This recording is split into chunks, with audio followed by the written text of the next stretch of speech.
तो चलिए बिना देरी का हम लोग शुरुआत करते हैं आज के पहले नंबर सेशन से। और जो पुलिस का तैयारी कर रहे हैं वो इस चैनल को सब्सक्राइब जरूर कर लीजिएगा, आगे आपको बहुत ज़्यादा फायदा मिलने वाला है। ठीक है, चलिए आगे प्रश्न नंबर 1 को हम लोग देखेंगे। प्रश्न नंबर 1 कह रहा है हड़प्पा संस्कृति के निम्नलिखित स्थलों में से कौन सिंध में अवस्थित है। अगर हम लोग बात करेंगे हड़प्पा जो है याद रखनी है, हड़प्पा दोस्तों किस नदी के तट पर है, तो हड़प्पा आपको पता होगा रावी नदी के तट पर है।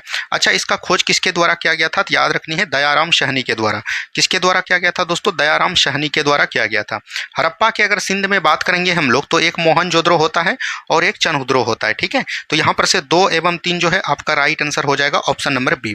अगर हम लोग बात करेंगे यहाँ पर मोहनजोदड़ो, तो हड़प्पा शहर का बोल सकते हैं सबसे बड़ा स्थल कौन था, याद रखनी है जगह, तो वो था आपका मोहनजोदड़ो। क्या बोलेंगे, मोहनजोदड़ो हो जाएगा। ठीक है, और मोहनजोदड़ो का खोज किसके द्वारा किया गया था, तो राखल दास बनर्जी के द्वारा। क्या बोलेंगे, राखल दास बनर्जी के द्वारा इनका खोज किया गया था। ठीक है, ये चीज ध्यान दीजिएगा। अगर हम लोग सुरकोटदा की बात करेंगे तो ये कहाँ पर है दोस्तों, गुजरात में हो जाएगा। कहाँ पर हो जाएगा, गुजरात में हो जाएगा। अगर हम लोग यहाँ पर बात करेंगे हड़प्पा से, याद रखनी है मोहनजोदड़ो सबसे बड़ा स्थल है, वहीं सबसे अगर दूसरा सबसे बड़ा स्थल की बात करेगा तो वो आपका हो जाएगा राखीगढ़ी। क्या हो जाएगा, राखीगढ़ी। और अगर यहीं पर आपको पूछ दे कि भारत में सबसे बड़ा स्थल कौन हो जाएगा, तब वो आपका राखीगढ़ी ही हो जाएगा सबसे बड़ा स्थल। ठीक है, तो यहाँ तक में किसी को कोई दिक्कत नहीं, तो ऑप्शन नंबर बी बिल्कुल राइट आंसर हो जाएगा।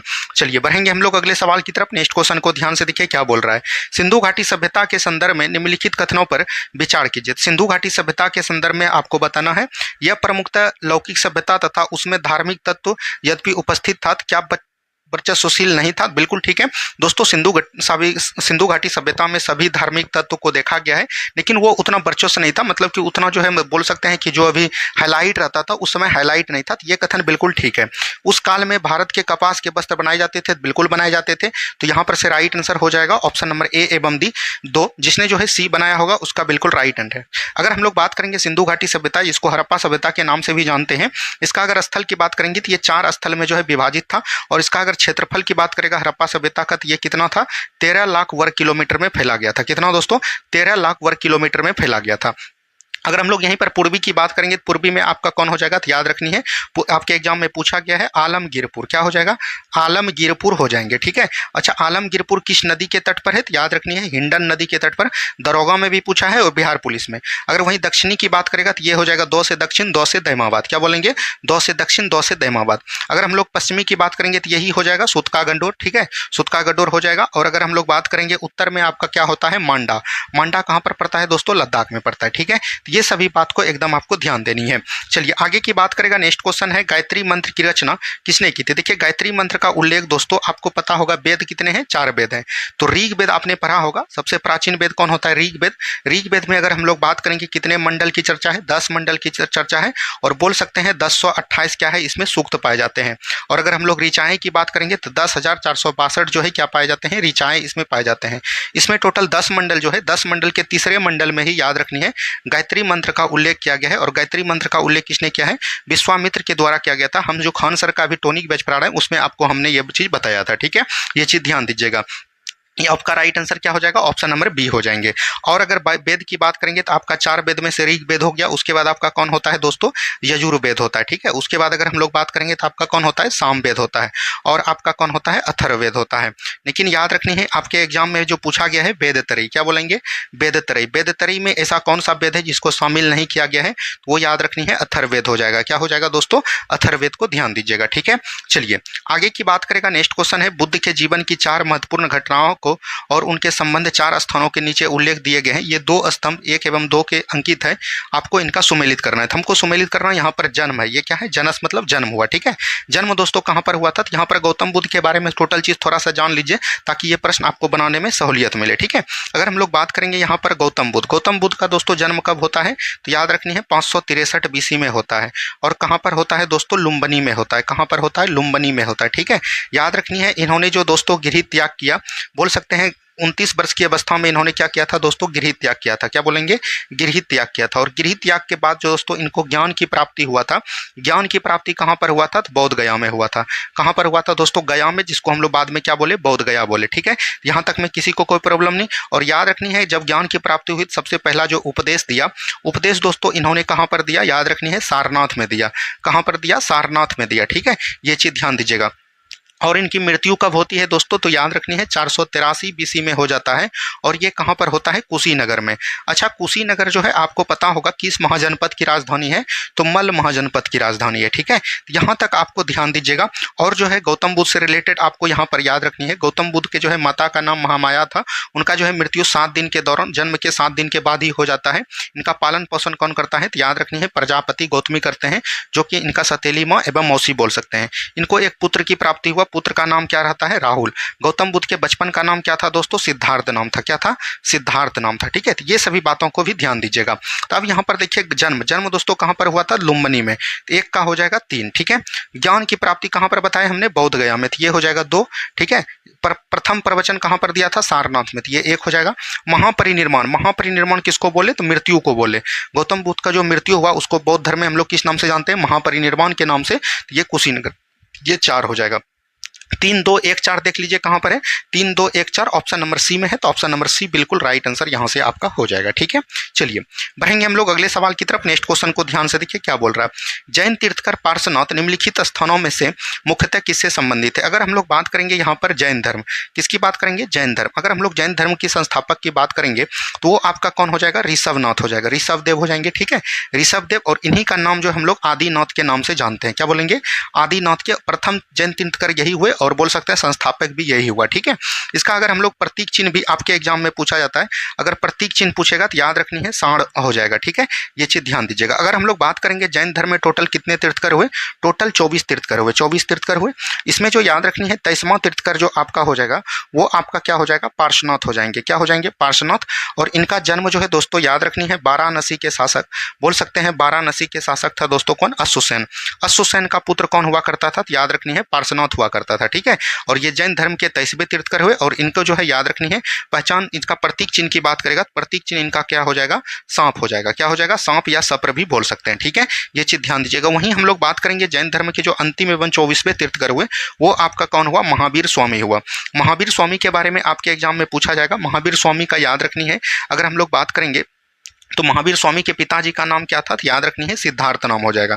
क्या हो जाएगा, सिद्धार्थ नाम हो जाएगा। और याद रखनी है इनको जो ज्ञान की प्राप्ति हुआ दोस्तों, ये कहाँ पर हुआ, तो याद रखनी है इनको अगर ज्ञान की प्राप्ति हुआ तो वो दोस्तों कहाँ पर हुआ, राजगीर में हुआ। कहाँ पर हुआ, राजगीर में हुआ। तो ये भी चीज ध्यान दीजिएगा। इनका मृत्यु भी कहाँ पर हुआ था, पावापुरी में हुआ था। कहाँ पर हुआ था दोस्तों, पावापुरी में देखने को मिला था। ठीक है, तो यहाँ पर से किसी को कोई प्रॉब्लम नहीं होनी चाहिए। चलिए आगे की बात करेगा। नेक्स्ट क्वेश्चन यहाँ पर दिया गया है, सेंड्रोकोटस से चंद्रगुप्त मौर्य की पहचान किसने किया था। देखिए सेंड्रोकोटस को जो है याद रखनी है, चंद्रगुप्त मौर्य को सेंड्रोकोटस बोला गया था किसके द्वारा, यूनानी शासक थे, याद रखनी है जस्टिन के द्वारा। और इसका जो पहचान किया कि ये चंद्रगुप्त मौर्य को जो जस्टिस ने सेंड्रोकोटस बोला, वो चंद्रगुप्त मौर्य को ही बोला। ये किसने बोला था, विलियम जॉन्स ने पहचान किया था। क्या बोलेंगे, विलियम जॉन्स के द्वारा पहचान किया गया था। यहाँ पर से तो आपका राइट आंसर क्या हो जाएगा, विलियम जॉन्स हो जाएगा। अगर हम लोग यहाँ पर बात करेंगे चंद्रगुप्त मौर्य के बारे में, क्या बोलेंगे, चंद्रगुप्त मौर्य। चंद्रगुप्त मौर्य ने दोस्तों याद रखनी है मौर्य वंश की स्थापना किया। किसकी स्थापना किया, मौर्य वंश की स्थापना किया। और मौर्य वंश का स्थापना जो है इन्होंने किस वंश के स्थान पर किया, नंद वंश के शासक याद रखनी है धनानंद को पराजित कर। क्या बोलेंगे, धनानंद को पराजित कर इन्होंने मौर्य वंश की स्थापना किया।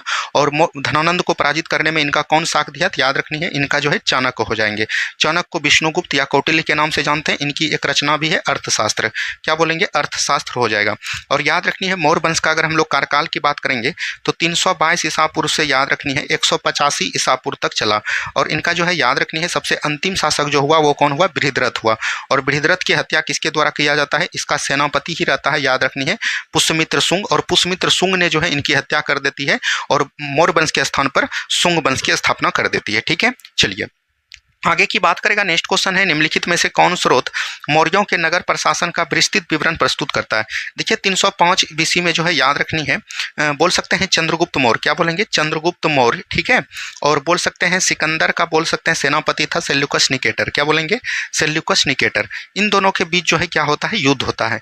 305 बीसी में युद्ध होता है और इस युद्ध में जो है याद रखनी है सेल्यूकस निकेटर का पराजित होता है। सेल्यूकस निकेटर पराजित होने के दौरान याद रखनी है अपने पुत्री बोल सकते हैं हेलेना, क्या बोलेंगे, हेलेना का शादी किसके द्वारा किया जाता है, चंद्रगुप्त मौर्य के द्वारा। और सेल्यूकस निकेटर का ही दरबारी कवि था, बोल सकते हैं मेगास्थनीज, क्या बोलेंगे, मेगास्थनीज।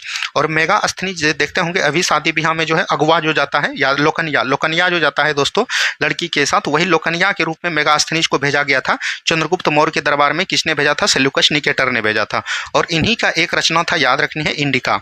और इंडिका में जो है याद रखनी है मौर्यों के प्रशासन के बारे में जानकारी प्राप्त होती है। तो यहाँ पर से हो जाएगा मेगास्थनीज की इंडिका रचना।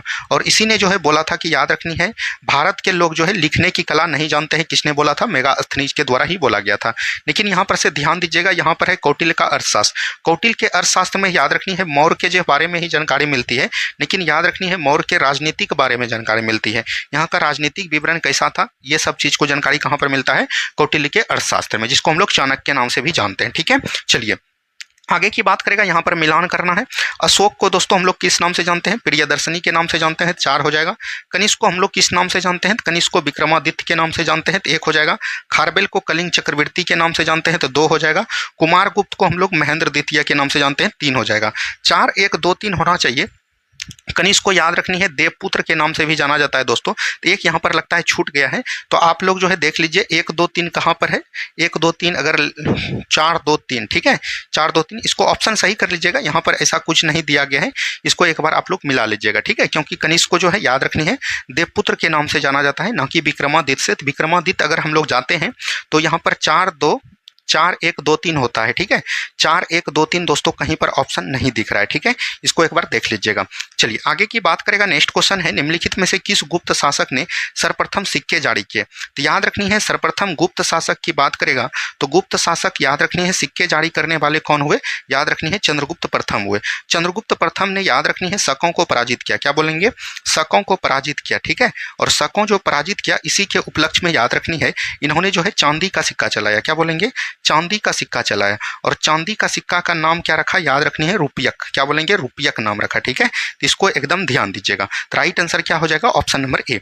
वहीं बात करेंगे, याद रखनी है गुप्त वंश का। अगर हम लोग यहाँ पर गुप्त वंश की बात करेंगे तो गुप्त वंश का दोस्तों प्रथम संस्थापक शासक कौन हो जाएगा, श्रीगुप्त हो जाएंगे, ठीक है। और इनका अंतिम शासक आपके एग्जाम में कई बार पूछ दिया है, तो अंतिम शासक को याद रखनी है, ये हो जाएगा आपको विष्णुगुप्त, क्या हो जाएगा, विष्णुगुप्त हो जाएंगे, ठीक है। इसको एकदम आपको ध्यान देनी है। चलिए आगे की बात करेगा, चोलों की राजधानी कहाँ है। चोलों का जो है संस्थापक कौन हो जाएगा दोस्तों, विजयालय हो जाएंगे, क्या हो जाएंगे, विजयालय हो जाएंगे, विजयालय चोल। और इसकी राजधानी तंजावुर या तंजौर हो जाएगा, बिल्कुल right answer option number D है। कांचीपुरम याद रखनी है, अगर कांचीपुरम रहता दोस्तों कांचीपुरम, तो ये जो है याद रखनी है, बोल सकते हैं पल्लव की राजधानी हो जाता। पल्लव की राजधानी कहाँ पर हो जाएगा, कांचीपुरम। और पल्लव का संस्थापक कौन हो जाएगा, सिंह विष्णु हो जाएंगे, क्या हो जाएंगे, सिंह विष्णु हो जाएंगे, ठीक है। चलिए आगे की बात करेगा। नेक्स्ट क्वेश्चन यहाँ पर मिलान करना है, तो फिर से हम लोग मिलान करते हैं। अगर हम लोग बरामहीर की बात करेंगे तो बरामहीर का कौन सा रचना है, बृहद संहिता। तो 1 का हो जाएगा 3। अब 1 का देखिए 3 कहाँ पर दिया गया है दोस्तों, यहाँ पर ए होगा, ठीक है, यहाँ पर बी दे दिया है, ए होगा। ए का 3 यहाँ है, ए का 3 यहाँ है, ठीक है।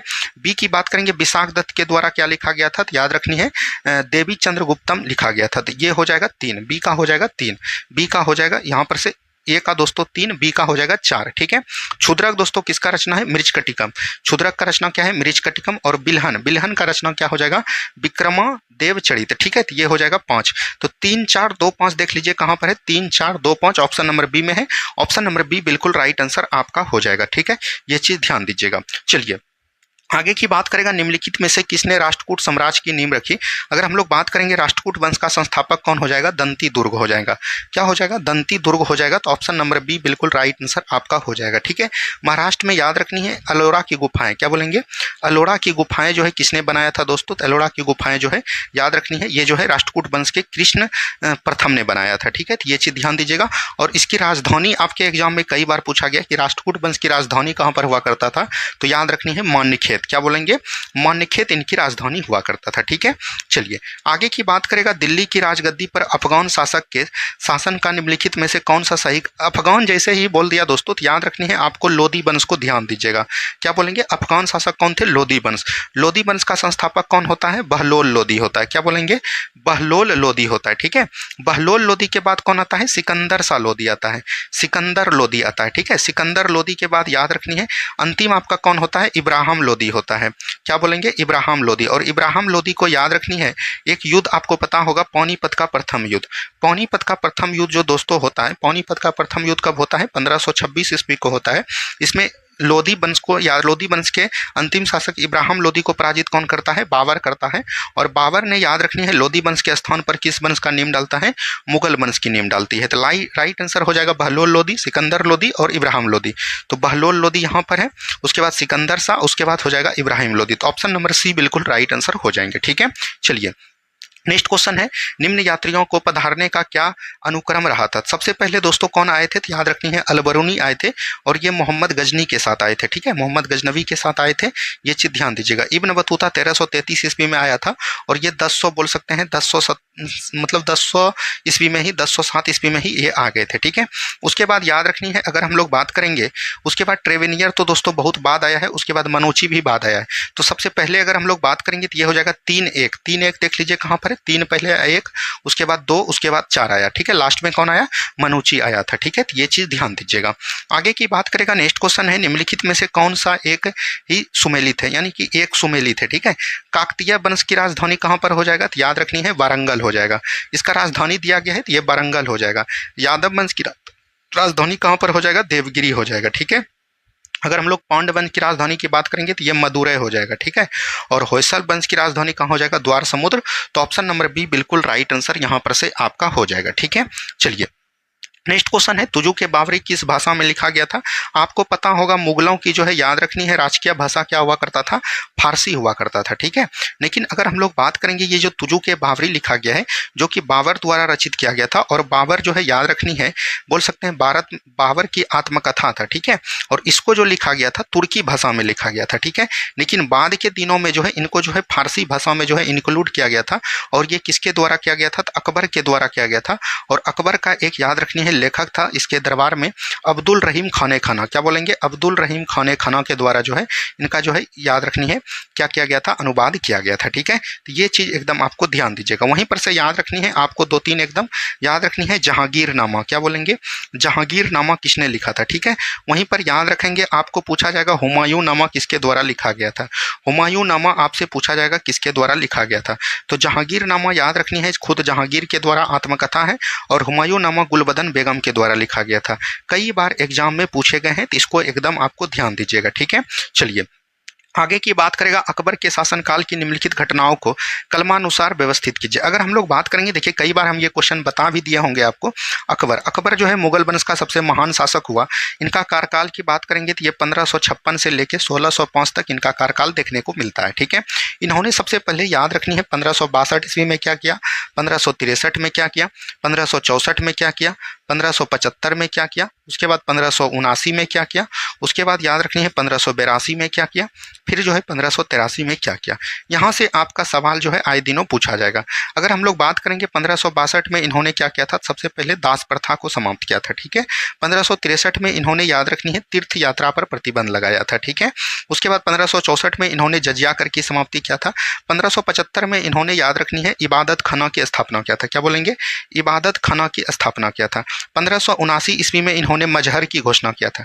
मजहर की घोषणा इन्होंने किया था। ठीक है, उसके बाद बात करेंगे 1582 में एक धर्म चलाया था जिसको हम लोग बोलते हैं दीन ए इलाही धर्म। क्या बोलेंगे? दीन ए इलाही धर्म। और अगर हम लोग बात करेंगे, संबत चलाया था एक संबत, इसको हम लोग बोलते हैं इलाही संबत।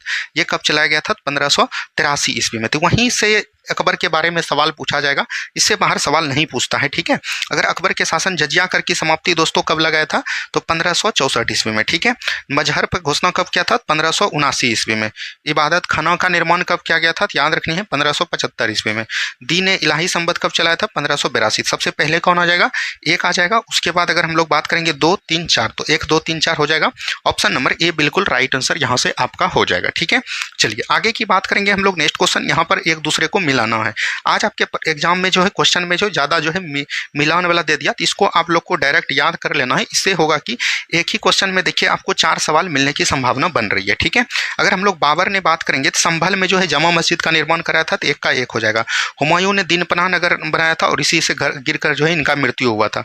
अकबर ने जहांगीरी महल बनाया था और जहांगीर ने जो है अकबर के मकबरे को पूर्ण करवाया था। 1, 2, 3, 4 इसका राइट आंसर हो जाएगा। ठीक है, चलिए नेक्स्ट क्वेश्चन यहाँ पर दिया गया है, नेक्स्ट क्वेश्चन को ध्यान से देखिए और बनाने का प्रयास कीजिए।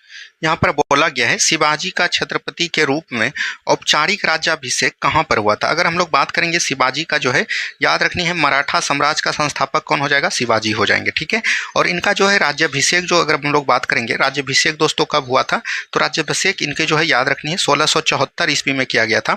और ये कहाँ पर किया गया था, तो रायगढ़ के किले में किया गया था। तो ऑप्शन नंबर सी बिल्कुल यहाँ पर से राइट आंसर आपका हो जाएगा, ठीक है। याद रखनी है शिवाजी ने जो है सूरत को 2 बार लूटा था, आपके एग्जाम में पूछा गया है।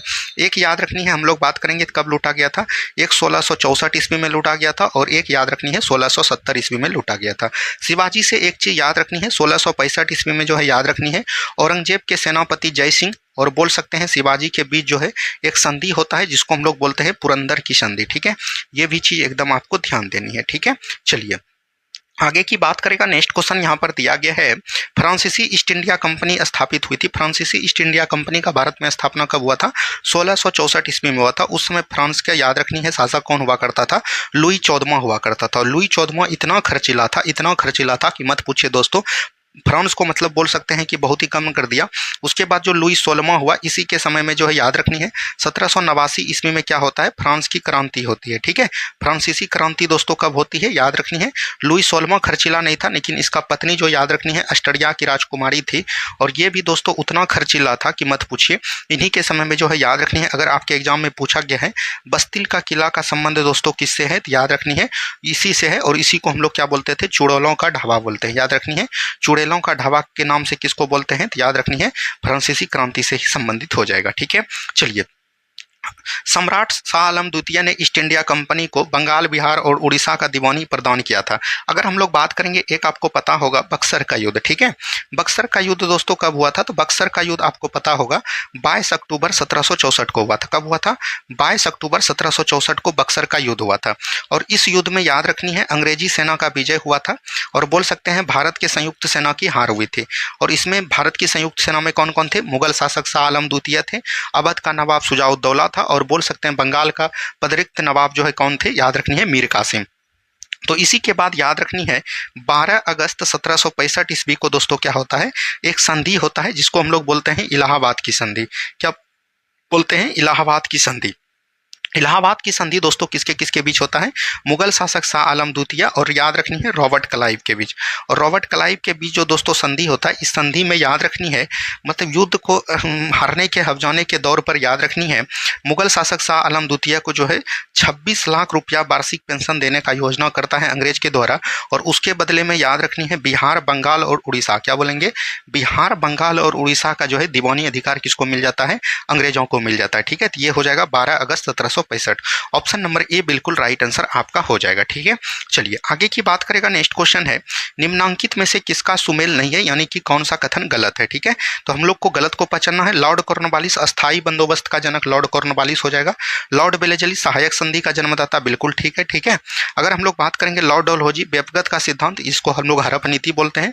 तो लॉर्ड कैनिंग ने उच्चतम निष्कर्ता, नहीं दोस्तों, उच्चतम निष्कर्ता की बात करेंगे तो ये करजन के समय किया गया था। और करजन की कार्यकाल की बात करेंगे तो ये कब से कब तक था, 1899 से लेकर 1905 तक जो है याद रखनी है करजन का कार्यकाल रहा था। और करजन जो है याद रखनी है सबसे जो प्रभावी हुए ये बंगाल विभाजन को लेकर हुआ, ठीक है, बंगाल विभाजन को लेकर हुआ। यहाँ से ये चीज ध्यान दीजिएगा, बंगाल विभाजन की घोषणा कब होता है दोस्तों, 18-19 जुलाई याद रखनी है 1905 को होता है। और याद रखनी है इसी बंगाल विभाजन को रोकने के लिए एक आंदोलन भी चलाया गया जिसको हम लोग बोलते हैं स्वदेशी आंदोलन। स्वदेशी आंदोलन कब चलाया गया था, तो याद रखनी है 7 अगस्त 1905 को चलाया गया था ताकि बंगाल विभाजन नहीं हो। उसके बावजूद भी याद रखनी है करजन ने जो है 16 अक्टूबर 1905 को बंगाल विभाजन लागू कर दिया, ठीक है। बंगाल विभाजन 2 भागों में बट गया, एक पूर्वी बंगाल और एक बोल सकते हैं पश्चिमी बंगाल, ठीक है। पूर्वी बंगाल का राजधानी कहाँ पर हुआ, ढाका हुआ। और बोल सकते हैं पश्चिमी बंगाल की राजधानी कहाँ पर हुआ, कोलकाता हुआ, ठीक है। तो ये सभी बात को एकदम आपको ध्यान देनी है। चलिए नेक्स्ट क्वेश्चन है, ये 1857 की क्रांति, ये तो हमने लगभग 1 लाख बार बता दिया होगा। झांसी से किसने नेतृत्व किया था, रानी लक्ष्मीबाई के द्वारा। लखनऊ से किसने किया था, बेगम हजरत महल हो जाएगा। कानपुर से नाना साहब हो जाएंगे, ठीक है, नाना साहब। मौलवी अहमद शाह, ठीक है, ये भी चीज दिया है। फैजाबाद मुल्ला खां हो जाएंगे, तो ये 2 हो जाएंगे, यहाँ पर 1 हो जाएगा। तो यहाँ पर 4 3 1 2 देख लीजिए कहाँ पर है, 4 3 1 2, 4 3 2 1 हो जाएगा, ठीक है। 2 1 दिया है तो 2 1 कर लीजिए, क्योंकि कानपुर से नाना साहब और याद रखनी है अजीमुल्ला खां फैजाबाद से किए थे, लेकिन लेकिन यहाँ पर कानपुर दिया है, तो 4 3 2 1 के साथ आप लोग जा सकते हैं। ठीक है, तो ऑप्शन नंबर 1 हो जाएंगे। और ये याद रखनी है, अजीमुल्ला खां जो थे, सॉरी मौलवी अहमद सुल्ला खां जो थे दोस्तों, इन्हीं को हम लोग किस नाम से जानते हैं, डंका सा के नाम से जाना जाता है। क्या बोलेंगे, डंका सा के नाम से जाना जाता है। और इसी पर अंग्रेजों ने जो है 50,000 का क्या रखा था, इनाम रखा था। ठीक है, चलिए नेक्स्ट क्वेश्चन देखिए, महात्मा गांधी के संबंध में निम्नलिखित आश्रमों में कौन सबसे पुराना है। अगर हम लोग बात करेंगे साबरमती आश्रम कब किया गया था, 1916, तो ये हो जाएगा। फिनिक्स सदाकत आश्रम 1921 में किया गया था और मजलूल हक के द्वारा किया गया था, उसमें उसके द्वारा जो जमीन दिया गया था उसी पर किया गया था। और फिनिक्स आश्रम हो जाएगा, फिनिक्स आश्रम दक्षिण अफ्रीका में ही 1904 ईस्वी में किया गया था। तो ये भी चीज़ ध्यान दीजिएगा, फिनिक्स आश्रम जो है दक्षिण अफ्रीका के डरबन क्षेत्र में किया गया था। अगर हम लोग यहाँ पर महात्मा गांधी की बात करेंगे, महात्मा गांधी का जन्म कब होता है दोस्तों, 1869 ईस्वी में। दक्षिण अफ्रीका सॉरी लंदन पढ़ने के लिए कब गए, 1888 ईस्वी में। वापस कब आए, 1891 ईस्वी में। ठीक है, फिर जो है दक्षिण अफ्रीका कब गए, 1893 ईस्वी में। फिर जो है वहाँ पर से भारत कब आए दोस्तों, 1915 ईस्वी में जो भारत आए, इस दिन हम लोग प्रवासी दिवस मनाते हैं। 1916 में इन्होंने साबरमती आश्रम की स्थापना किया। अगर भारत में सबसे पहला आश्रम पूछेगा तो साबरमती आश्रम हो जाएगा, इसको सत्याग्रह आश्रम के भी नाम से जाना गया। 1917 में इन्होंने सबसे पहला आंदोलन करा, चंपारण सत्याग्रह। उसके बाद 1918 में अहमदाबाद मीन मजदूर हड़ताल और खेरा सत्याग्रह किया। 1919 में इन्होंने खिलाफत आंदोलन किया। 1920 में इन्होंने असहयोग आंदोलन किया। 1922 में चौड़ा चौड़ी कांड हो जाता है। फिर जो है 1924 में इन्होंने जो है याद रखनी है कांग्रेस के बेलगांव अधिवेशन की अध्यक्षता किया। उसके बाद 1930 में इन्होंने सविनय अवज्ञा आंदोलन, दांडी मार्च, नमक सत्याग्रह सभी को किया। फिर 1932 में गांधी और याद रखनी है भीमराव अम्बेडकर के बीच पूना पैक्ट होता है। फिर 1942 में भारत छोड़ो आंदोलन। फिर जो है 1948 में गांधी जी की मृत्यु हो जाती है। ठीक है, चलिए नेक्स्ट क्वेश्चन है, बारदोली सत्याग्रह 1928 का नेतृत्व किसने किया, सरदार वल्लभ भाई पटेल हो जाएगा। ये चीज ध्यान दीजिएगा, कई बार हमने ये क्वेश्चन आपको ड्रिल कर दिया है। नेक्स्ट क्वेश्चन है, सौर मंडल में क्षुद्र ग्रह छोटे खगोलीय पिंड ये जिन ग्रहों के मध्य पाए जाते हैं, तो ये देखिए मान के चलिए आपका सूर्य हो गया दोस्तों, ये आपका सूर्य अगर हो गया तो यहाँ पर से सबसे कौन पाया जाता है, तो याद रखनी है सबसे नजदीकी ग्रह है बुध। बुध के बाद आपका क्या आता है दोस्तों, शुक्र। शुक्र के बाद आपका क्या आता है, याद रखनी है पृथ्वी। पृथ्वी के बाद आपका क्या आता है, मंगल आता है। ठीक है, और मंगल के बीच आपका क्या आता है दोस्तों, बृहस्पति आता है। ठीक है, बृहस्पति के बीच आपका क्या आता है, शनि आता है। शनि के बाद आपका क्या आता है दोस्तों, अरुण आता है। अरुण के बाद आपका क्या आता है, वरुण आता है। तो यहाँ पर से जो ये वाला ग्रह है दोस्तों, इसी को हम लोग बोलते हैं स्टारयार्ड यानी कि क्षुद्र ग्रह। क्या बोलते हैं, क्षुद्र ग्रह के नाम से जाना जाता है, क्षुद्र ग्रह। तो यहाँ पर से देख लीजिए किसके किसके बीच है, तो हम लोग बोल सकते हैं मंगल ग्रह और बोल सकते हैं बृहस्पति ग्रह के बीच होगा। तो मंगल और बृहस्पति के बीच होगा। ऑप्शन नंबर बी बिल्कुल राइट आंसर हो जाएगा। ठीक है, चलिए नेक्स्ट क्वेश्चन है, अधोलिखित नीचे लिखी कौन सी चट्टान में जीवाश्म नहीं पाए जाते हैं। तो आग्नेय चट्टान में दोस्तों क्या होता है, आग्नेय चट्टान में जीवाश्म नहीं पाए जाते हैं। तो आग्नेय चट्टान का उदाहरण क्या हो जाएगा, ग्रेनाइट हो जाएगा। चलिए आगे की बात करेगा, निम्नलिखित में से कौन महाद्वीप क्षेत्रफल के अनुसार सबसे बड़ा है। क्षेत्रफल के अनुसार से सबसे बड़ा हो जाएगा एशिया महाद्वीप। ठीक है, एशिया के बाद आपका हो जाएगा अफ्रीका महाद्वीप। अफ्रीका के बाद आपका हो जाएगा उत्तरी अमेरिका। ठीक है, उत्तरी अमेरिका हो जाएगा। उत्तरी अमेरिका के बाद आपका हो जाएगा दक्षिणी अमेरिका। ठीक है, दक्षिण अमेरिका हो जाएगा। उसके बाद आपका हो जाएगा याद रखनी है यूरोप। यूरोप के बाद आपका हो जाएगा अंटार्कटिका। क्या बोलेंगे, अंटार्कटिका हो जाएगा। उसके बाद आपका हो जाएगा ऑस्ट्रेलिया। क्या हो जाएगा, ऑस्ट्रेलिया हो जाएगा। ठीक है, तो यहाँ पर से एशिया नहीं है तो अफ्रीका हो जाएगा। Right answer option number B हो जाएंगे। चलिए नेक्स्ट क्वेश्चन है, यहाँ पर मिलाना है जिब्राल्टर जल संधि दोस्तों अफ्रीका और यूरोप के मध्य है। तो एक का हो जाएगा 3। अब एक का 3 देखिए कहाँ पर है, यहाँ पर है, यहाँ पर है, 2 जगह है। उसके बाद हम लोग बात करेंगे मलक्का जल संधि दोस्तों कहाँ पर है, तो इंडोनेशिया के सुमात्रा और याद रखनी है मलेशिया के यहाँ पर हो जाएगा। तो ये हो जाएगा 1, तो 3 1 4 2 हो जाएगा। ऑप्शन नंबर सी हरमुज जल संधि याद रखनी है फारस के खाड़ी और ओमान के खाड़ी के बीच है। बेरिंग जल संधि एशिया और उत्तरी अमेरिका के मध्य है। इस तरह से आप मिला लीजिएगा। चलिए आगे की बात करेगा, यहाँ पर देखिए बिली बिली कहाँ की पवना है, तो ऑस्ट्रेलिया की है। तो ये 2 हो जाएगा। हरिकेन दोस्तों कहाँ पर है, अमेरिका या कनाडा बोल सकते हैं। तो ये 1 हो जाएगा। टाइफून दोस्तों कहाँ का है, चीन का है। और बेंगियो कहाँ का हो जाएगा, फिलीपींस का। यहाँ 2 1 4 3 देखिए कहाँ पर है, ऑप्शन नंबर बी हो जाएगा। आगे की बात करेगा, बांग्लादेश की सीमा से लगे भारत के राज्य। बांग्लादेश जो है भारत के साथ सबसे स्थलीय सीमा, सबसे बड़ा स्थलीय सीमा कौन लगाता है, तो याद रखनी है बांग्लादेश लगभग 4096 किलोमीटर का सीमा साझा करता है। और इससे अगर बात करेगा कि भारत के कौन कौन से राज्य होते हैं, तो आपको याद रखनी है MAM। ठीक है, TA ममता बनर्जी। ठीक है, तो यहाँ से आपको याद रखनी है बांग्लादेश के साथ कौन सटल है, बंगाल। तो बंगाल में ममता बनर्जी। M से आपका हो जाएगा याद रखनी है मेघालय। क्या हो जाएगा, मेघालय। A से आपका हो जाएगा असम। क्या हो जाएगा दोस्तों, असम हो जाएगा। ठीक है, एम से आपका क्या हो जाएगा, मिजोरम हो जाएगा। क्या हो जाएगा, मिजोरम हो जाएगा। ए से फिर आपका हो जाएगा असम, ठीक है, असम हो जाएगा। और बनर्जी से क्या हो जाएगा, पश्चिम बंगाल, यानी ममता बनर्जी कहाँ की मुख्यमंत्री है, पश्चिम बंगाल का। तो यही जो है याद रखनी है आपका। और एक त्रिपुरा हो जाएगा। क्या हो जाएगा, त्रिपुरा हो जाएगा। टी से हम छूट गए यहाँ पर, टी से त्रिपुरा। अब देखिए यहाँ पर से अगर बात करेगा पश्चिम बंगाल, नागालैंड नहीं होता है, नागालैंड नहीं होता है दोस्तों। यहाँ पर से हो जाएगा मेघालय, असम, पश्चिम बंगाल और त्रिपुरा। ऑप्शन नंबर सी बिल्कुल राइट आंसर आपका हो जाएगा, ठीक है। चलिए नेक्स्ट क्वेश्चन की बात करेगा, निम्नलिखित में से कौन सा जिला धारबार भू-स्तरीय रचना वाला नहीं है। देखिए मुंगेर है, जमुई है, नवादा है। रोहतास नहीं होगा। रोहतास दोस्तों याद रखनी है, ऑप्शन नंबर बी बिल्कुल राइट आंसर हो जाएगा। आगे की बात करेगा दक्षिण भारत की सबसे ऊंची चोटी। अगर हम लोग दक्षिण भारत की दोस्तों सबसे ऊंची चोटी की बात करेंगे तो यहाँ पर एक है अन्नामलाई पर्वत, ठीक है। और अन्नामलाई पर्वत का सबसे ऊंचा चोटी कौन है, अनाईमुडी है। क्या बोलेंगे, अनाईमुडी है। और अनाईमुडी की ऊंचाई की बात करेंगे तो ये दोस्तों याद रखनी है 2695 मीटर है, ठीक है, जो कि दक्षिण भारत की सबसे ऊंची चोटी है। बिहार पुलिस, बिहार दरोगा कई बार पूछ दिए हैं। वहीं अगर दक्षिण भारत की दूसरी सबसे ऊंची चोटी पूछेगी तो ये दोदा बेटा हो जाएगा। इसकी ऊंचाई 2636 या 37 मीटर बोल सकते हैं। और ये जो है नीलगिरी पर्वत की सबसे ऊंची चोटी है। क्या बोलेंगे, नीलगिरी पर्वत की सबसे ऊंची चोटी पूछेगा तो वो दोदा बेटा हो जाएगा, ठीक है। चलिए तमिलनाडु व आंध्र प्रदेश के तट को क्या बोलते हैं, कोरोमंडल तट बोलेंगे।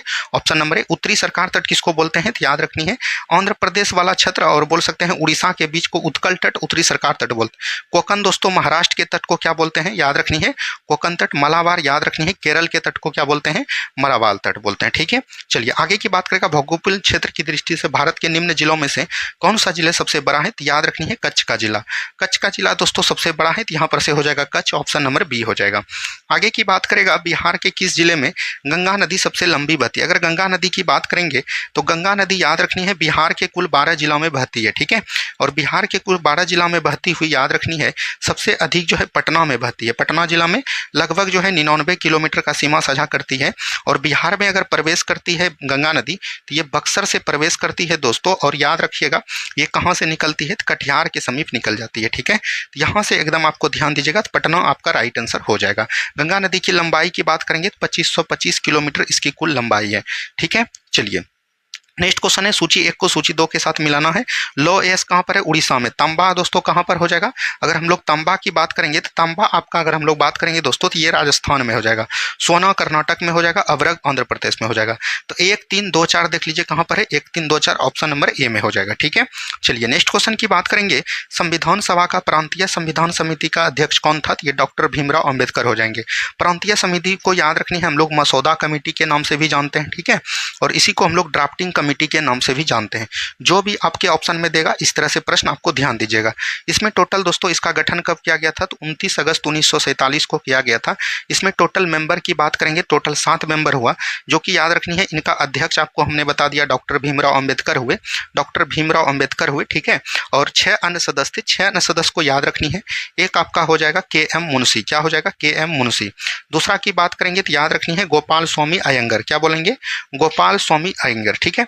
एक हो जाएगा कृष्ण अल्लादी स्वामी अयंगर। क्या बोलेंगे, अल्लादी, कृष्ण अल्लादी स्वामी याद रखनी है अय्यर, ठीक है। उसके बाद हम लोग बात करेंगे एक हो जाएगा मोहम्मद सदायतुल्ला, ठीक है, सदायतुल्ला हो जाएंगे, ठीक है। तो ये चीज़ ध्यान दीजिएगा। उसके बाद अगर हम लोग बात करेंगे तो एक आपका हो जाएगा माधवराव। क्या बोलेंगे, एन माधवराव। एन माधवराव किसके जगह पर आए थे, बी एल मित्तर के जगह पर आए थे। और एक आपका हो जाएगा भीटी कृष्णा मचारी। क्या बोलेंगे, भीटी कृष्णा मचारी, ठीक है, भीटी कृष्णा मचारी। भीटी कृष्णा मचारी किसके दरबार पे, किसके जगह पर आए थे, तो याद रखनी है बोल सकते हैं कि जो आपका था डीपी खेतान उन्हीं की जगह पर आया था, ठीक है। चलिए आगे की बात करेगा, इसको जो है मिलान करना है। विधि का शासन दोस्तों कहाँ से लिया गया था, तो विधि के शासन की बात करेंगे तो ये दोस्तों कहाँ से लिया गया था, तो विधि का शासन दोस्तों इंग्लैंड से लिया गया था। तो ये 2 हो जाएगा। विधि द्वारा स्थापित प्रक्रिया जापान से लिया गया था, तो ये 3 हो जाएगा। राष्ट्रपति के विचारार्थ राज्यपाल द्वारा विधेयक सुरक्षित करना, ये कनाडा से लिया गया है। विस्तृत उभयनिष्ठ सूची ऑस्ट्रेलिया के संविधान से लिया गया है। तो यहाँ पर से देखिए 2 3 4 1, 2 3 4 1 कहाँ पर है, 2 3 4 1 ऑप्शन नंबर डी में है। तो ऑप्शन नंबर डी बिल्कुल राइट आंसर हो जाएंगे। आगे की बात करेगा अनुच्छेद 14 में क्या है, याद रखनी है समानता का अधिकार। तो ये 3 हो जाएगा। अनुच्छेद 36 में क्या हो जाएगा, याद रखनी है नीति निर्देशक तत्व से संबंधित हो जाएगा। राज्य की परिभाषा इसी में बोला गया है। 74 में मंत्री परिषद हो जाएगा और 368 में संविधान संशोधन प्रक्रिया हो जाएगा। 3 4 2 1 देख लीजिए कहाँ पर है, तो ऑप्शन नंबर डी में हो जाएगा, ठीक है। चलिए नेक्स्ट क्वेश्चन है, भारत के संविधान की प्रस्तावना में कितने प्रकार का न्याय, स्वतंत्रता, समानता एवं भारतीयत्व उसी क्रम से उल्लेख किया गया है। अगर हम लोग बात करेंगे भारतीय संविधान का प्रस्तावना में याद रखनी है, इसको कब प्रस्तुत किया गया था दोस्तों, 13 दिसंबर 1946 ईस्वी को जवाहरलाल नेहरू के द्वारा जो है इनको प्रस्तुत किया गया था। लेकिन इसको स्वीकृति कब मिला संविधान सभा के द्वारा, याद रखनी है 22 जनवरी 1947 को। कब मिला, 22 जनवरी 1947 को मिला। और इसमें अगर हम लोग बात करेंगे न्याय जो है कितने लिए गए दोस्तों, 3 न्याय लिए गए हैं। एक लिया गया सामाजिक, और बोल सकते हैं एक आपका हो जाएगा आर्थिक, और एक आपका हो जाएगा राजनीतिक। सामाजिक, आर्थिक और बोल सकते हैं एक आपका हो जाएगा राजनीतिक। ठीक है, 3 प्रकार के न्याय लिए गए हैं। अगर स्वतंत्रता की बात करेगा, स्वतंत्रता दोस्तों कितने प्रकार के, 5 प्रकार के, विचार, अभिव्यक्ति, धर्म, विश्वास और उपासना। अगर हम लोग बात करेंगे समानता दोस्तों कितने प्रकार के लिए गए हैं, 2 प्रकार के, प्रतिष्ठा और अवसर। और बंधुत्व की बात करेंगे या भाईचारा का, तो ये जो है एकल बंधुता की बात किया गया, यानी 3 5 2 1 देख लीजिए कहां पर है, 3 5 2 1, 3 5 2 1 कहां पर है, ऑप्शन नंबर ए में है। ऑप्शन नंबर ए बिल्कुल राइट आंसर हो जाएगा। ठीक है, चलिए नेक्स्ट क्वेश्चन है, संविधान के प्रथम अनुच्छेद के अनुसार, अगर संविधान का पहला अनुच्छेद आप लोग देखिएगा दोस्तों, इसमें बोला गया है कि भारत दोस्तों राज्यों का संघ है। क्या बोलेंगे, भारत राज्यों का संघ है। और संघ दोस्तों, संघ का इंग्लिश क्या होता है, यूनियन। तो यहाँ पर यूनियन दिया गया है, तो right answer option number D हो जाएंगे। ठीक है, चलिए आगे की बात करेगा, निम्नलिखित में से कौन एक सुमेलित नहीं है, यानी कि यहाँ पर बताना है कि कौन एक सुमेलित नहीं है। अनुच्छेद 23 में मानव के दुर्व्यवहार एवं बलात्कार पर प्रतिबंध है, बिल्कुल ठीक है। 24 में 14 वर्ष के कम बच्चे को कारखाना में शामिल नहीं करना। 26 में धार्मिक कार्यों का प्रबंधन है, बिल्कुल ठीक है। 29 में शिक्षक संस्थानों की स्थापना और प्रशासन वर्ग के अल्पसंख्यक वर्गों का अधिकार है, ये अनुच्छेद 30 में है। और अनुच्छेद 29 में क्या है, अल्पसंख्यक वर्गों के अधिकार के बारे में बताया गया। ठीक है, अल्पसंख्यक वर्गों का जो अधिकार होगा उसके बारे में बताया गया, लेकिन शैक्षिक संस्थान 30 में बोला गया। तो right answer option number D हो जाएंगे। ठीक है, चलिए नेक्स्ट क्वेश्चन है, भारत के संविधान स्पष्टतः प्रेस की आज़ादी की व्यवस्था नहीं करता है, किंतु यह आज़ादी अंतर्निहित है, अनुच्छेद 19 के ए में है। ठीक है, ऑप्शन नंबर ए बिल्कुल राइट आंसर, ए मतलब ओ हो जाएगा। ठीक है, ऑप्शन नंबर ए हो जाएगा। आगे की बात करेगा, निम्नलिखित में से कौन सा एक सही सुमेलित नहीं है, यानी गलत है। अनुच्छेद 39 में समान न्याय एवं निःशुल्क विधिक सहायता, बिल्कुल ठीक है। अनुच्छेद 40 की बात करेगा, ग्राम पंचायत का संगठन है। अनुच्छेद 44 में जो है समान न्यायिक सहायता है। अनुच्छेद 48 में कार्यपालिका और न्यायपालिका का पृथकीकरण, ये अनुच्छेद 50 में है। अनुच्छेद 48 में कृषि एवं पशुपालन है। क्या बोलेंगे, कृषि एवं पशुपालन है। ठीक है, कृषि एवं पशुपालन हो जाएगा, ये भी चीज एकदम आपको ध्यान दीजिएगा। तो राइट आंसर क्या हो जाएंगे, ऑप्शन नंबर डी हो जाएंगे। आगे की बात करेगा, भारतीय संविधान के किस अनुच्छेद के अंतर्गत राष्ट्रपति संसद के दोनों सदनों द्वारा पारित किसी बिल पर अपनी स्वीकृति को रोक सकता है। तो राष्ट्रपति अगर बात करेगा तो ये पॉकेट वीटो के द्वारा जो है रोक सकता है। और पॉकेट वीटो का एक बार मात्र इस्तेमाल करने वाला राष्ट्रपति कौन हो जाएगा, ज्ञानी जेल सिंह हो जाएंगे। क्या बोलेंगे, ज्ञानी जेल सिंह हो जाएंगे। 63 में दोस्तों क्या है, उपराष्ट्रपति का पद है। क्या बोलेंगे, उपराष्ट्रपति का पद है। 109 में क्या है, धन विधेयक है, धन विधेयक की चर्चा है। और 108 में क्या है, ज्वाइंट सिटिंग यानी संयुक्त अधिवेशन है। ठीक है, चलिए आगे की बात करेगा, संविधान यहाँ पर बोला जा रहा है, संविधान असाधारण परिस्थितियों में राष्ट्रपति को राज्यपाल के कृत्यों का निर्वहन हेतु उपंत, ये 160 अनुच्छेद में है। ऑप्शन नंबर ए बिल्कुल राइट आंसर हो जाएगा। आगे की बात करेगा, भारत की महान्यायवादी किसके द्वारा नियुक्त किया जाता है, तो ये जो है भारत के राष्ट्रपति के द्वारा नियुक्त किया जाता है। और भारत के महान्यायवादी की चर्चा भारतीय संविधान के अनुच्छेद 76 में है। और ये बोल सकते हैं कि भारत का पहला जो है विधिक अधिकारी होता है। क्या बोलेंगे, पहला जो है विधिक अधिकारी होता है। और अभी अगर बात करेंगे तो भारत का महान्यायवादी कौन है, आर वेंकट रमनी है। क्या बोलेंगे, आर वेंकट रमनी है। ठीक है, ये चीज भी ध्यान दीजिएगा। चलिए आगे की बात करेगा, संविधान के निम्न अनुच्छेदों में से कौन सा एक उपबंधित करता है कि मत बराबर होने की दशा में लोकसभा के अध्यक्ष का मत निर्णायक होगा और यह उसका प्रयोग करेगा। तो यह अनुच्छेद 100 के क्लाउज 1 में है। ठीक है, तो ऑप्शन नंबर सी बिल्कुल राइट आंसर आपका हो जाएगा। अगर मान के चलिए कि लोकसभा में कोई भी मतलब बिल आया और बिल में जो है दोनों तरफ से बराबर हो गया, तो उसमें जो है निर्णायक मत कौन देगा, तो याद रखनी है मतलब कि बोल सकते हैं लोकसभा का अध्यक्ष देगा। ठीक है, लेकिन याद रखनी है लोकसभा का अध्यक्ष इसका देगा। और इसकी चर्चा भारतीय संविधान के 100 के क्लाउज 1 में है। आगे की बात करेगा, यहाँ पर देखिए राजकोषीय घाटा, राजकोषीय घाटा किसको बोलते हैं दोस्तों, तो ऋणदाताओं को घटाकर कुल प्राप्तियों की तुलना में कुल व्यय की अधिकता हो जाएगा, तो 1 का हो जाएगा 3। बचकीय घाटा किसको बोलते हैं, कुल प्राप्ति की तुलना में कुल व्यय की अधिकता, तो ये हो जाएगा 1। ठीक है, अब देखिए 3 और 1 कहाँ पर है, 3 और 1 दोस्तों दोनों जगह है। ठीक है, 3 1 दोनों जगह। राजस्व घाटा किसको बोलेंगे, तो राजस्व घाटा जो हम लोग बोलते हैं राजस्व प्राप्ति की तुलना में राजस्व व्यय की अधिकता, तो ये हो जाएगा 2 और ये हो जाएगा 4। प्राथमिक घाटा ऋणदाताओं को ब्याज के उदगत के द्वारा किया जाता है, यहाँ पर से हो जाएगा, याद रखनी है 3124, 3124 देख लीजिए कहाँ पर है, ऑप्शन नंबर ए में है, तो ऑप्शन नंबर ए बिल्कुल यहाँ से राइट आंसर हो जाएगा। आगे की बात करेगा, निम्नलिखित घटनाओं पर ध्यान दें तथा इन्हें कालानुक्रम व्यवस्थित करें। गरीबी हटाओ का नारा कब दिया गया था? 1971 पंचवर्षीय योजना में दिया गया था। बैंकों का राष्ट्रीयकरण कब हुआ था? 1969 में 14 बैंकों का राष्ट्रीयकरण हुआ था, फिर 1980 में 6 बैंकों का। हरित क्रांति का प्रारंभ कब हुआ? 1966 में। सबसे पहले कौन हुआ? तो याद रखनी है आपका 3 हो जाएगा, उसके बाद 2 फिर 1, 3 2 1, ऑप्शन नंबर जो है बी हो जाएगा। ठीक है, चलिए। भारतीय रिजर्व बैंक आरबीआई के संबंध में निम्नलिखित कथनों पर विचार कीजिए। वह केंद्र सरकार का बैंकर है, बिल्कुल ठीक है। वह मौद्रिक नीति बनाता है और लागू करता है, तो ये भी ठीक है। वह अंतर्राष्ट्रीय मुद्रा कोष के सिलसिले में सरकार के एजेंट के रूप में काम करता है, तो बिल्कुल ठीक है। वह भारत सरकार के ऋणादान कार्यक्रम को संचालित करता है, तो ये सभी का सभी कथन जो है आरबीआई के संदर्भ में बिल्कुल ठीक है। ठीक है, चलिए आगे की बात करेगा। सेबी अधिनियम पारित हुआ।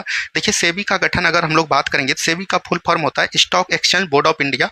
और अगर हम लोग बात करेंगे शेयर मार्केट जो आपका होता है, शेयर मार्केट पर नियंत्रण कौन रखता है? सेबी रखता है। ठीक है, और इसका गठन की बात करेंगे तो इसका गठन 1988 में हो गया था, लेकिन एक प्रकार का बोल सकते हैं अवैधानिक निकाय था। लेकिन 1992 के अधिनियम के द्वारा जो है इसको वैधानिक निकाय बना दिया था। अधिनियम पूछेगा तो 1992, गठन पूछेगा तो 1988। ठीक है, चलिए। डब्ल्यूटीओ की बात करेंगे। डब्ल्यूटीओ का फुल फॉर्म क्या होता है? वर्ल्ड ट्रेड ऑर्गेनाइजेशन, यानी विश्व व्यापार संगठन। और विश्व व्यापार संगठन का मुख्यालय कहाँ पर है? जनेवा में है। और इसका गठन कब किया गया था? तो 1995 ईस्वी में किया गया था। पुराना नाम इसका क्या था दोस्तों? गेट था। और ये इसका गठन 1948 में किया गया था। ठीक है, चलिए आगे की बात करेगा। एंगस्ट्रम इकाई है, ये तरंगदैर्घ्य की इकाई है, ऑप्शन नंबर ए हो जाएगा। आगे की बात करेगा। त्वरण का इकाई मात्रक क्या होता है? मीटर पर सेकेंड स्क्वायर होगा, तो ये 4 हो जाएगा। बल का न्यूटन हो जाएगा, 3 हो जाएगा। कार का क्या होगा? जूल होगा। और आवेग का क्या हो गया? न्यूटन और सेकेंड हो जाएगा। 4 3 1 2 देख लीजिए, 4 3 1 2 ऑप्शन नंबर डी में है। आगे की बात करेगा। स्टेथोस्कोप से हम लोग क्या मापते हैं दोस्तों? तो स्टेथोस्कोप से हृदय की ध्वनि को सुनते हैं। ठीक है, तो ये हो जाएगा 3। स्फेग्नोमीटर से हम लोग रक्तचाप मापते हैं, तो ये 4 हो जाएगा। केरेटोमीटर से हम लोग सोने की शुद्धता को मापते हैं, तो ये 2 हो जाएगा। लक्स मीटर से प्रकाश की तीव्रता को मापते हैं। तो 3 4 2 1, 3 4 2 1 ऑप्शन नंबर सी में है, तो ऑप्शन नंबर सी हो जाएगा। ठीक है, चलिए। वर्षा की बूंद की गोलाकार आवृत्ति का कारण है, तो ये याद रखनी है पृष्ठ तनाव हो जाएगा, ऑप्शन नंबर बी हो जाएंगे। आगे की बात करेगा। निम्न में से किस तरंग की लंबाई सबसे अधिक है? तरंग की बात क्या है? ये हो जाएगा रेडियो तरंग। ठीक है, अगर हम लोग बात करेंगे, अगर हम लोग आवृत्ति की बात करेंगे, आवृत्ति क्या उल्टा क्या होता है? तरंग होता है। आवृत्ति सबसे अधिक कहाँ पर होता है? गामा किरण में। ठीक है, उसके बाद होता है अल्फा में। ठीक है, उसके बाद होता है आपका परावैंगनी में। ठीक है, उसके बाद आपका होता है दृश्य प्रकाश, दृश्य प्रकाश। उसके बाद होता है अवरक्त, क्या बोलेंगे? अवरक्त में। ठीक है, उसके बाद याद रखनी है आपका जो होता है सूक्ष्म किरण। और लास्ट में आपका क्या होता है? तरंगदैर्घ्य में होता है। अगर हम लोग बात करेंगे आवृत्ति जो है इधर से अगर इधर जाएगा दोस्तों, तो आवृत्ति जो इधर से इधर जाएगा तो याद रखनी है क्या होगा? घटेगा। क्या होगा? घटेगा। लेकिन याद रखनी है तरंगदैर्घ्य क्या होगा? तरंगदैर्घ्य बढ़ेगा। तो वहां पर सबसे तरंगदैर्घ्य पूछेगा तो रेडियो तरंग हो गया। ठीक है, चलिए। परमाणु जिनमें न्यूट्रॉन की संख्या समान हो परंतु न्यूट्रॉनों की संख्या भिन्न भिन्न रहती है, क्या कहलाती है? प्रोटॉन की संख्या जब समान हो गया दोस्तों, अगर हम लोग बात करेंगे प्रोटॉन की संख्या बराबर हम लोग क्या बोलते हैं? प्रोटॉन की संख्या बराबर इलेक्ट्रॉन की संख्या, इलेक्ट्रॉन की संख्या। और प्रोटॉन बराबर क्या होता है? इलेक्ट्रॉन बराबर अगर हम लोग बात करेंगे परमाणु बोल सकते हैं द्रव्यमान बराबर क्या होता है? प्रोटॉन प्लस न्यूट्रॉन होता है। ठीक है, लेकिन यहाँ पर बोला गया है कि न्यूट्रॉन की संख्या भिन्न भिन्न हो रहती है, क्या कहलाती है? प्रोटॉनों की संख्या समान कहलाती है। तो हम लोग प्रोटॉन किसको बोलते हैं? तो याद रखनी है ऊपर वालों को, मान के चलिए कार्बन C612 है, तो इसको हम लोग क्या बोलेंगे? याद रखनी है इलेक्ट्रॉन बोलेंगे। और इलेक्ट्रॉन को क्या बोलते हैं? हम लोग प्रोटॉन बोलते हैं, तो ये 6 हो जाएगा। जब ये समान है तो एक प्रकार का नीचे वाला समस्थानिक जब हो जाएगा तो ये एक प्रकार का बोल सकते हैं क्या हो जाएगा? समस्थानिक हो जाएगा। ठीक है, तो ऑप्शन नंबर यहाँ से डी बिल्कुल राइट आंसर आपका हो जाएगा। चलिए नेक्स्ट क्वेश्चन, क्रोमेटोग्राफी की तकनीकी का प्रयोग।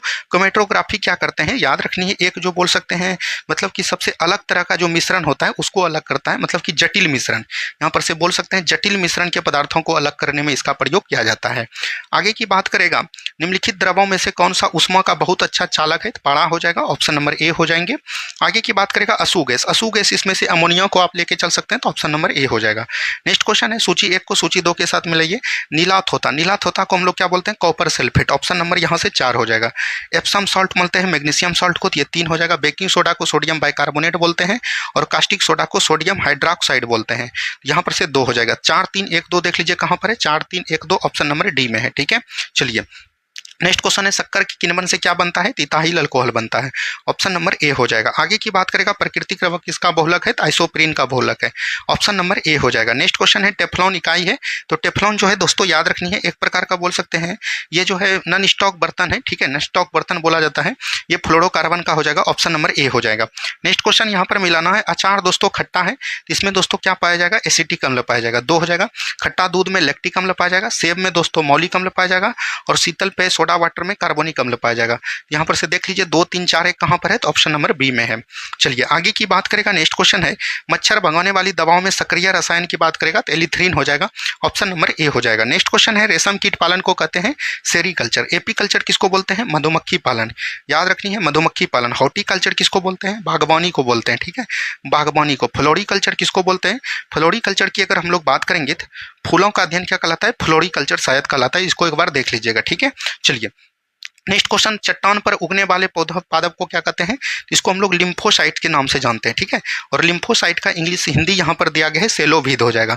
ऑप्शन सेल मतलब होता है पत्थर, पत्थर मतलब चट्टान, ठीक है, तो ऑप्शन नंबर डी हो जाएगा। नेक्स्ट क्वेश्चन है पपीते का पीला रंग किसके कारण होता है? तो केरिखाजेंथिन के कारण होता है, तो ऑप्शन नंबर सी हो जाएगा, ठीक है। चलिए नेक्स्ट क्वेश्चन है मेंडल की अनुवंशिकता का सिद्धांत किस पर आधारित है? तो लैंगिक जनन पर हो जाएगा। ऑप्शन नंबर सी हो जाएंगे, ठीक है। नेक्स्ट क्वेश्चन है मानव शरीर के किस अंग में लसिका कोशिकाएं बनती है? तो ये तो दोस्तों कहाँ पर बनती है? तो याद रखनी है अस्थि मज्जा में बनता है, यहाँ दीर्घ अस्थि जा सकते हैं हड्डी में, ठीक है, ऑप्शन नंबर बी के साथ आप जा सकते हैं। नेक्स्ट क्वेश्चन है एक स्वस्थ मनुष्य एक दिन में निम्नलिखित यात्रा में पेशाब करता है 1 से 1.5 लीटर। ऑप्शन नंबर ए हो जाएगा। आगे की बात करेगा मानव शरीर में प्रोटीन का पाचन निम्नलिखित में से किस अंग से? तो ये अमाशय से प्रारंभ होता है, याद रखनी है। ऑप्शन नंबर डी बिल्कुल राइट आंसर हो जाएगा, ठीक है। चलिए निम्नलिखित में से कौन सा युग्म सुमेलित नहीं है? नियासिन विटामिन B3 को बोलते हैं तो प्लेकरा रोग होता है। विटामिन B1 की कमी से बेरी होता है। विटामिन डी से सूखा रोग रिकेट्स जिसको बोलते हैं। विटामिन के से बध्यापन, बध्यापन दोस्तों याद रखनी है, अगर हम लोग बध्यापन की बात करेंगे तो ये दोस्तों जो है विटामिन ए की कमी से होता है, ठीक है, विटामिन ए की कमी से, ठीक है। एक होता है आपका बांझपन, ठीक है, बांझपन की बात करेगा तो वो विटामिन ई की कमी से होता है। ये दोनों बात को एकदम ध्यान दीजिएगा, इसको हम लोग रतौंधी बोलते हैं और इसको बांझपन के नाम से जाना जाता है। नेक्स्ट क्वेश्चन की बात करेगा तो यहाँ से राइट आंसर क्या हो जाएगा? ऑप्शन नंबर डी हो जाएंगे, ठीक है।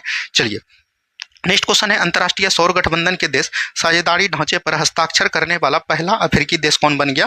पहला अफ्रीकी देश मॉरिशस बन गया। ऑप्शन नंबर ए हो जाएगा। करंट अफेयर है म्यांमार में भूकंप प्रभावित क्षेत्रों की सहायता प्रदान करने हेतु भारत का पहला ऑपरेशन चलाया गया, operation Burma. Option number C हो जाएगा।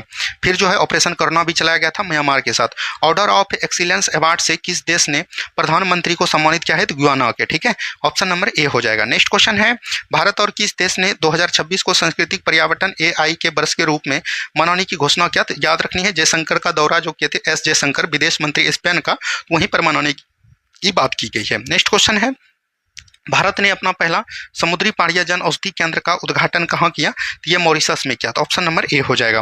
नेक्स्ट क्वेश्चन है किस देश ने अपना पहला व्यापक जलवायु परिवर्तन कानून पारित किया? तो ये दोस्तों किसके द्वारा किया गया है? तो याद रखनी है दक्षिण अफ्रीका के द्वारा किया गया है। ऑप्शन नंबर बी हो जाएगा। नेक्स्ट क्वेश्चन है पशुपालन पर कार्बन टैक्स लगाने वाला, तो ये डेनमार्क हो जाएगा, ठीक है, ऑप्शन नंबर डी हो जाएगा। नेक्स्ट क्वेश्चन है न्यू डेवलपमेंट बैंक में सदस्य के रूप में जिसको NDB की बोलते हैं, जिसको ब्रिक्स के नाम से जानते हैं, तो ये दोस्तों इसमें अल्जीरिया को शामिल किया गया है। ऑप्शन नंबर ए हो जाएगा। नेक्स्ट क्वेश्चन है वर्ष 2025 की मानव विकास रिपोर्ट में भारत का स्थान क्या है? तो 130 है, ठीक है। यहीं अगर हम लोग बात करेंगे खुशहाली सूचकांक, ठीक है, खुशहाली सूचकांक की बात करेंगे, यहीं पर हम लोग देख लेते हैं शांति सूचकांक, ठीक है, यहीं पर हम लोग प्रेस इंडेक्स के बारे में देख लेते हैं, यहीं पर ग्लोबल याद रखनी है, जेंडर इंडेक्स तो आपका हो गया, ठीक है। खुशहाली सूचकांक में कितना है दोस्तों? 118 है। शांति में अभी याद रखनी है 115 आ गया है। प्रेस में दोस्तों 151 है, ठीक है, ये चीज ध्यान दीजिएगा। चलिए नेक्स्ट क्वेश्चन है ऐसे अवयव शब्द जिनका प्रयोग वाक्य के किसी पद पर विशेष बल देने के लिए, तो इसको निपात बोला जाता है। ऑप्शन नंबर बी हो जाएगा। नेक्स्ट क्वेश्चन है आइडेंटिफाई एक्वाटिक एक प्रकार का एडजेक्टिव भी है और नाउन भी है, तो एडजेक्टिव के साथ आप जा सकते हैं, ठीक है। नेक्स्ट क्वेश्चन है फील आई ही वी कम्स हुई, तो कम्स हो जाएगा, ऑप्शन नंबर यहाँ से सी हो जाएगा, ठीक है। चलिए नेक्स्ट क्वेश्चन है डिजिटल पायलट लाइसेंस पेश करने वाला दूसरा देश कौन बन गया है? भारत बन गया है, ठीक है, तो ऑप्शन नंबर बी हो जाएंगे। नेक्स्ट क्वेश्चन यहाँ से मैथ का सवाल है, तो मैथ का सवाल आज दोस्तों हम लोग स्किप कर रहे हैं, ठीक है, क्योंकि याद रखनी है मैथ का सवाल आपको बना लेना है और इसका आंसर जो है हम आपको टेलीग्राम लिंक पर शेयर कर देंगे, ठीक है। तो ये चीज़ के लिए आपको टेंशन नहीं लेनी है। आप लोग 90 में देखिए कि कितना आपका सही हो पाया है, ठीक है। जीके हम बहुत ही बेस्ट देने का प्रयास करते हैं दोस्तों, इसके कारण मैथ आपका छूट जा रहा है, लेकिन आपको मैथ का आंसर आपको टेलीग्राम पर मिल जाएगा, ठीक है। धन्यवाद। जय हिंद, जय भारत।